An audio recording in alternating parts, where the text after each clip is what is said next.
Hello friends, સ્વાગત છે તમારું નીતાબેસ કુકિંગમાં। આજે હું તમારી સાથે શેર કરવાની છું ઇડલી કે ઢોસા સાથે ખવાતી કોપરાની ચટણી। પરંતુ આજે આ ચટણી આપણે એક અલગ જ રીતે બનાવવાના છીએ, તો આ વિડીયોને સ્કીપ કર્યા વગર છેલ્લે સુધી જોજો।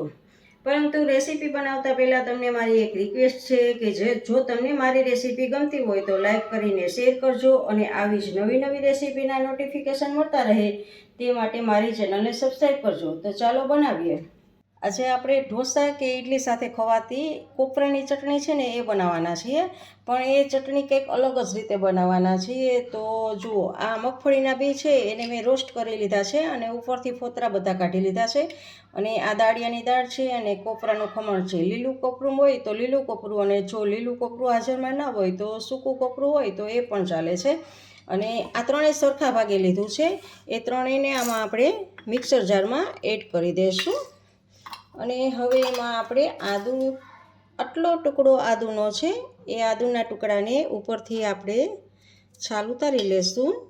જો તમારે આદુ વધારે ખાતા હો તો વધારે નાખવાનું છે, પણ હું થોડુંક જ નાખું છું।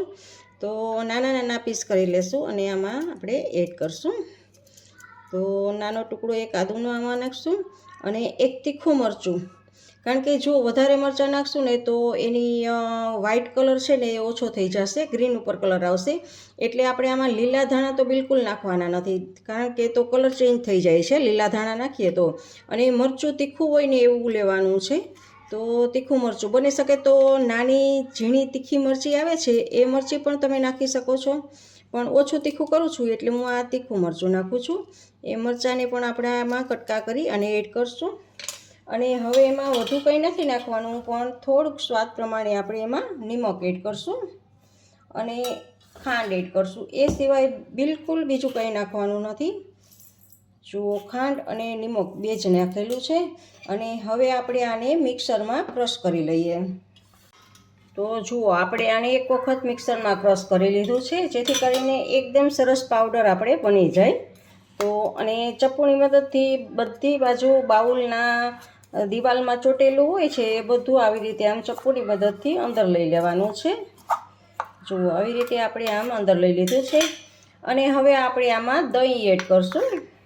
તો પહેલાં મોટી 2 ચમચી જેટલું આપણે દહીં એડ કરશું, પછી પાછું આપણે ક્રશ કરી અને જોશું કેટલી આપણી ચટણી જાડી છે ઢીલી છે એ પ્રમાણે આપણે જો દહીં એડ કરીએ છીએ એટલે આપણે આમાં લીંબુનો રસ એડ કરવાનો નથી। હવે આપણે ફરી પાછું આને આપણે ક્રશ કરી લઈએ।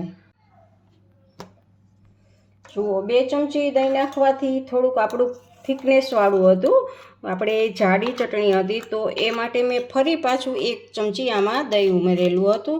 અને જુઓ, તમે આની થિકનેસ જુઓ, આવી રીતે થિકનેસ આની છે। તો આપણી આ ચટણી બની ગઈ છે। આપણે એક લીલું મરચું નાખવાથી એકદમ વ્હાઈટ ચટણી નથી થઈ, પણ થોડોક કલર ચેન્જ થઈ ગયો છે, પણ તીખાશ માટેથી આપણે લીલું મરચું નાખેલું છે। તો આપણી આ ચટણી બની ગઈ છે, પણ હજી આમાં આપણે તડકો લગાડવાનો છે। હવે આપણે એક આ સ્ટીલના બાઉલમાં આને કાઢી લઈએ ચટણીને। તડકો લગાવવા માટે વઘારિયામાં મેં 1 મોટી ચમચી જેટલું તેલ લીધું છે, અને ગેસને આપણે મીડિયમ રાખશું। તેલ આવે એટલે એમાં સૂકું મરચું હોય તો સૂકું મરચું નાખવાનું છે, પણ હું અહીંયા સૂકું મરચું એડ નથી કરતી, ખાલી લીમડાના પાન નાખીને જ તડકો લગાડું છું। તો તેલ આ ગરમ થાય એટલે આપણે ગેસને ધીમો કરી દેવાનો છે। હવે આપણે ગેસને ધીમો કરી દઈએ છીએ અને થોડીક એમાં રાઈ ઉમેરશું, અને રાઈ તડતડ થઈ અને ઉપર આવે એટલે આપણે લીમડાના પાન એડ કરશું અને ગેસને ઓફ કરી દઈશું। ને તો જુઓ, આ તડકા માટેનું તેલ તૈયાર છે, એને આપણે હવે આમાં ઉપરથી આ બધે બાજુ એડ કરશું અને ચમચીની મદદથી આવી રીતે આમ બધે જ હલાવી લેશું અને મિક્સ કરી દઈશું ચટણીમાં। તો આપણી આ કોપરાની ચટણી તૈયાર છે, જે ઇડલી અને ઢોસામાં ખવાતી હોય છે। એ ચટણી પણ અલગ જ રીતે બનાવેલી છે। દાળિયા અને સિંગ અને કોપરું ત્રણેય સરખા ભાગે રાખી અને આપણે બનાવેલી છે। તો આપણી આ ચટણી તૈયાર છે।